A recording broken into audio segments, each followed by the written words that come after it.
છેલ્લા 1 મહિનાથી સનાતન ધર્મ ઉપર દાગ લાગી રહ્યા છે। આ દાગ ઓછા તો નથી થતા, પરંતુ દિવસે ને દિવસે વધી રહ્યા છે। જે ગિરનાર પર્વત ઉપર 51 શક્તિપીઠ છે, એમાંથી અંબાજી મંદિર છે, તેમના મહંત જે તનસુખગીરી બાપુ છે તે બ્રહ્મલીન થયા એ પછી આખો વિવાદ છે તે શરૂ થયો। એમની ગાદી કોને આપવી, એમના પદ ઉપર કોને બેસાડવા, એ પછી આખો વિવાદ શરૂ થયો અને તેમાંથી સામે આવ્યા ભૂતનાથના મહંત મહેશગીરી બાપુ। એ પણ એટલા જ ચર્ચામાં આવ્યા। હવે બાપુએ એક નવો વિવાદ છેડ્યો છે।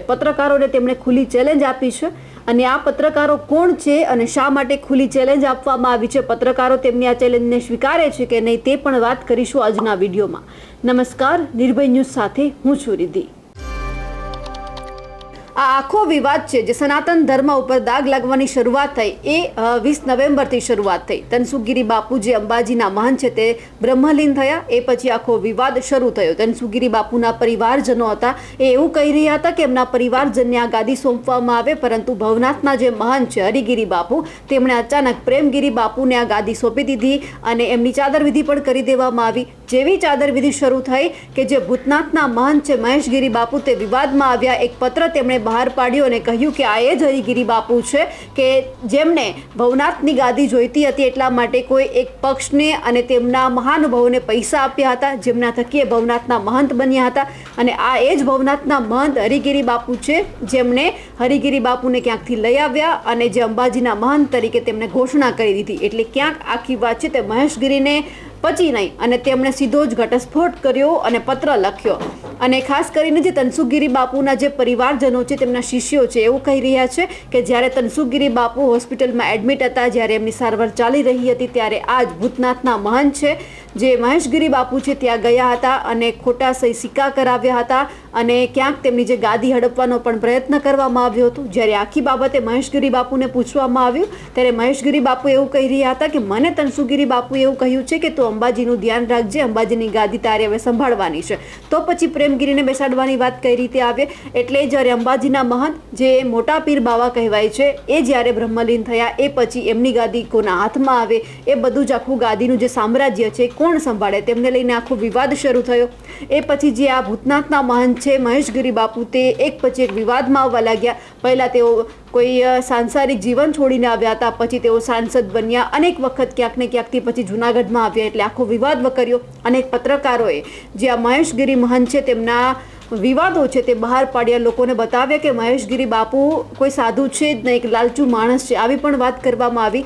એટલે જે પત્રકારોએ આમના વિશે ખુલીને બોલ્યું છે, હવે મહેશગીરી બાપુ છે તેમણે આ બધા જ પત્રકારોને પડકાર ફેંક્યો છે અને એક કાર્યક્રમનું આયોજન કર્યું છે કે સત્યનો રણકાર, કે હું સાચો છું કે હું ખોટો છું, મારી ઉપર જે આરોપ લગાવવામાં આવે છે તેમની હવે આપણે સત્યતા પારખવી છે। એટલે તેમણે સૌથી પહેલાં તો જે હેડલાઇનના તંત્રી કહી શકાય એ જગદીશ મહેતા વરિષ્ઠ પત્રકાર છે, તેમને ખુલ્લો ચેલેન્જ આપ્યો છે અને પડકાર ફેંક્યો છે કે તમે આવી જાઓ, તમે આવતીકાલે જે કાર્યક્રમ આપણે કરીશું સત્યનો રણકાર, તેમાં સાબિત થઈ જશે કે સાચું શું છે અને સાચું અને ખોટું શું છે। હવે એ જોવાનું છે કે જ્યારે જગદીશ મહેતાને આ બાબતે ખબર છે, તેમને કોઈ પત્ર લખવામાં આવ્યો છે, કોઈ ટેલિફોનિક વાતચીત થઈ છે કે નહીં, જે જગદીશ મહેતા છે આ બાપુની વાત માનીને તેમને મળવા જવાના છે કે નહીં, તે પણ સાંભળી લઈએ કે જગદીશ મહેતાએ અમારા એડિટર ગોપી ગાંગર સાથે શું વાતચીત કરી। બિલકુલ સર, આ વાત તો આપણે કરી, પણ સાથે સાથે વાત મહેશગીરીની પણ કરવી છે, કારણ કે મહેશગીરીએ તમને ચેલેન્જ ફેંકી છે અને કહ્યું છે કે જે મીડિયાવાળા મારા ઉપર આરોપ લગાવે છે મારી સામે આવે અને મારી સાથે ચેલેન્જમાં ઉતરે, એને લઈને શું કહેશો? બિલકુલ આપણે એની ચેલેન્જ સ્વીકારીએ છીએ 100%। મને આમ ગમ્યું પણ ખરું, આવું તો સત્તાધારના મહંતે કરવું જોઈએ, જરાય ખોટું નથી। આવા કેસમાં દરેકને પોતાનો પક્ષ રાખવાનો અધિકાર છે, મહેશગીરીને પણ, વિજય ભગતને પણ, મને પણ અને આક્ષેપ કરનારાને પણ। અચ્છા, રહી વાત મહેશગીરી બાપુજીની કે જેણે એમ કીધું છે કે હું તમને ચેલેન્જ આપું છું, હાલાકી એને ચેલેન્જ આપણને આપવાની જરૂર નહોતી, એને ચેલેન્જ આપવાની જરૂર હતી જે એને બાકાયદા આક્ષેપો કરી રહ્યા છે। એને જાહેરમાં ગિરીશ કોટેચાને બોલાવો, પેલા એક વકીલ બેન છે એને બોલાવો, જે તમારું છિત્રા કાઢી નાખ્યા છે એને બોલાવો તમે અને આવી રીતે સંવાદ રાખો।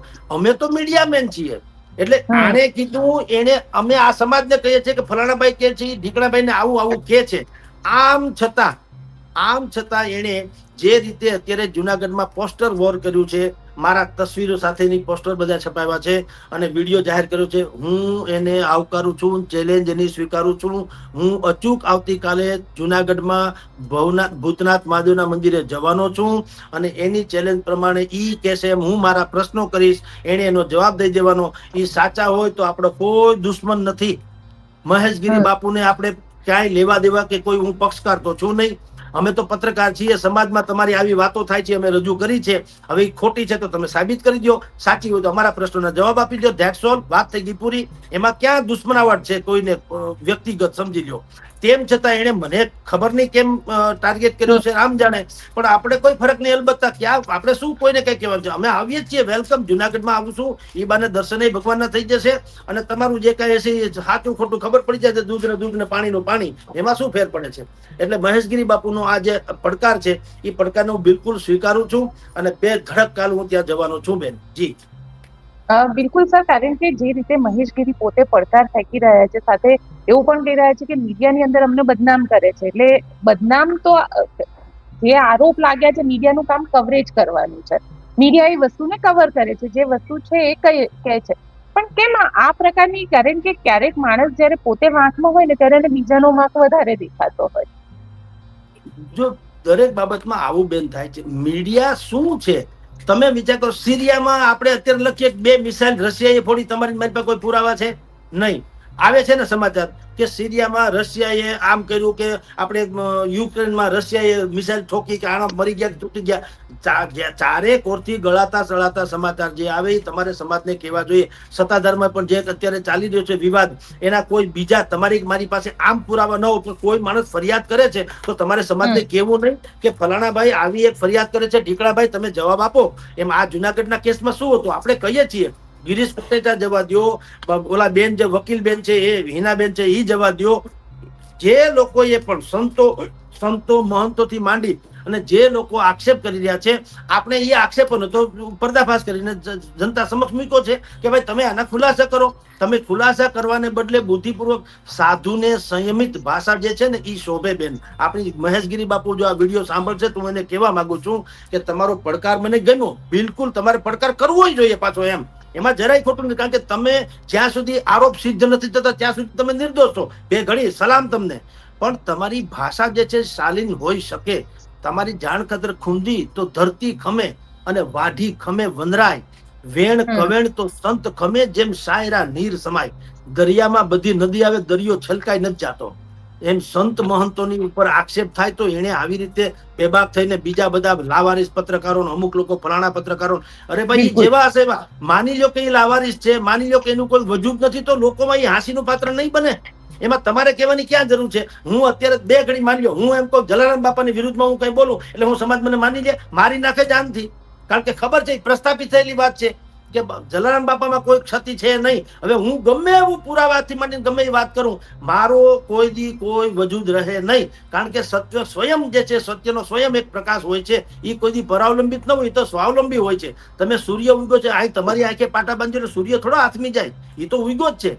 તો તમારે એટલે કે મહેશગીરી બાપુએ એમ કહેવાની જરૂર હતી કે જે લોકો કોઈ આક્ષેપ કરે છે એ પોતપોતાની ફૂટપટ્ટીથી અમને માપી રહ્યા છે, જ્યારે કે હું વિરાટ વ્યક્તિત્વ છું, એ કહેવાનો અધિકાર છે.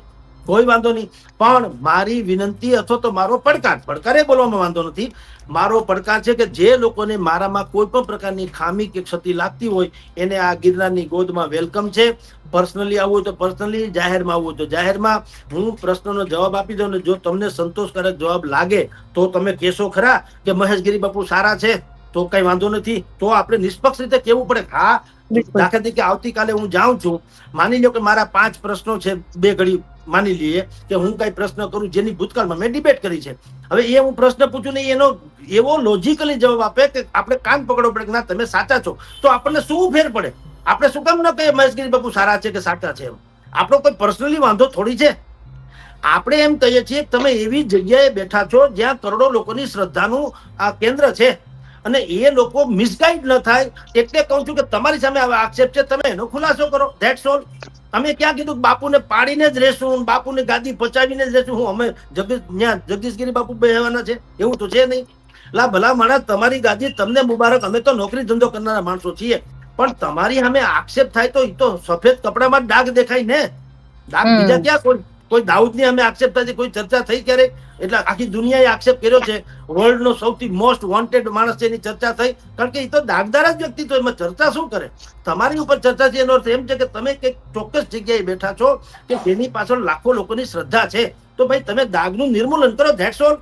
અમે ક્યાં કહીએ છીએ, અને અમે ક્યારેય તમને નથી મહેશગીરી બાપુને ફોન કર્યો, નથી એને મળતા, નથી એને ઓળખતા. એના વિશેની જેટલી વાત બીજા બધાને કહે ડોક્યુમેન્ટરી પ્રૂફ સાથે કરી છે, એની ચર્ચા કરી છે કે ભાઈ આ લોકો આવા પુરાવા સાથે વાત કરે છે. જેમ કે અમદાવાદના એક વકીલ, જુનાગઢના વકીલ છે હિમાબેન, કે એ બે વકીલ છે. હા, તો એ છે બધું સત્તાવાર પુરાવા સાથે કે છે. તમે એનો જવાબ આપો ભાઈ સાહેબ. મીડિયામાં ચર્ચામાં બીજું શું આવે? તમે હું 16 પાનાનું છાપું કાઢી અને તમે ચેનલ ચલાવો છો, ચલાવે છે, તમારો મારી ગાથા થોડી ગાવાની હોય. સમાજમાં શું ચાલે છે એ જ કહીએ છીએ ને. ઓબ્વિયસલી ગાંધીનગરમાં શું થયું, દિલ્હીમાં શું થયું, હવે શું થશે, દેશમાં શું થયું, આ નિર્ભયા દીકરી ઓફ થઈ ગઈ, તો આપણે એની ચર્ચા કરીએ છીએ. કાયદોની વ્યવસ્થા શું છે, ફલાણું ઢીકણું. હવે ગૃહમંત્રી આગળ જેમ મહેશગીરી બાપુ જેમ કે તમારી પાસે શું પુરાવા છે કે મંત્રાલયે કઈ કામ નથી કર્યું, આ રહ્યા અમારી પાસે એમ કરીને કાગળિયા બતાવ્યો કે જુઓ આની તપાસ કરી, આની સમિતિ રચી, આ ભાઈને ધરપકડ કરી, પછી એને કોર્ટમાં હાજર કર્યો, પછી એને રિમાન્ડ મળ્યા. એટલે ભાઈ એ તો બધી પીંજણ છે ભાઈ સાહેબ. અમે પ્રજાની વાત કરીએ છીએ કે અમારી દીકરીને જે રીતે આ લોકોએ છીનવી લીધી,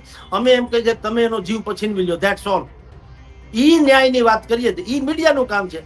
એટલે મહેશગીરી બાપુની ચેલેન્જ બિલકુલ હું સ્વીકારું છું. છડે ધાડ ત્યાં હું આવતીકાલે જઈશ, અને ઈ એની માજા મૂકે કે ન મૂકે, અમે અમારી માજા મૂકવાના નથી. અમે ત્યાં અમારો જે કઈ મત છે એ હજારો લોકો ભેગા, હું તો ઈચ્છું બધા જ આવે, બિલકુલ આવે, આવવા જ જોઈએ. અને એની સમક્ષ અમારે જે અમારી વાત કરવાની છે અમે કરીશું બેન. જે રીતે તમે સાંભળ્યું જગદીશ મહેતા આખા મામલાને લઈને શું કહી રહ્યા છે, કારણ કે અવારનવાર આપણે જગદીશ મહેતાને સાંભળ્યા છે મહેશગીરી બાપુને લઈને. હવે તેઓ જ્યારે આ પડકારનો તેમને સામનો કરવાનો છે, તે પણ તમે સાંભળ્યું કે હવે તેઓ શું જવાબ આપવાના છે. અને તમને શું લાગે છે કે મહેશગીરી બાપુજી હવે તમામ પત્રકારોને પડકારી રહ્યા છે, કારણ કે એમની જે પોલ છે હવે છતી થઈ રહી છે. તમને શું લાગે છે આ સાચું છે? જો અમારો અહેવાલ તમને પસંદ આવ્યો હોય તો લાઇક, શેર અને કમેન્ટ કરજો, અને અમારી નિર્ભય ન્યૂઝ ચેનલને સબસ્ક્રાઇબ કરવાનું ભૂલશો નહીં. નમસ્કાર.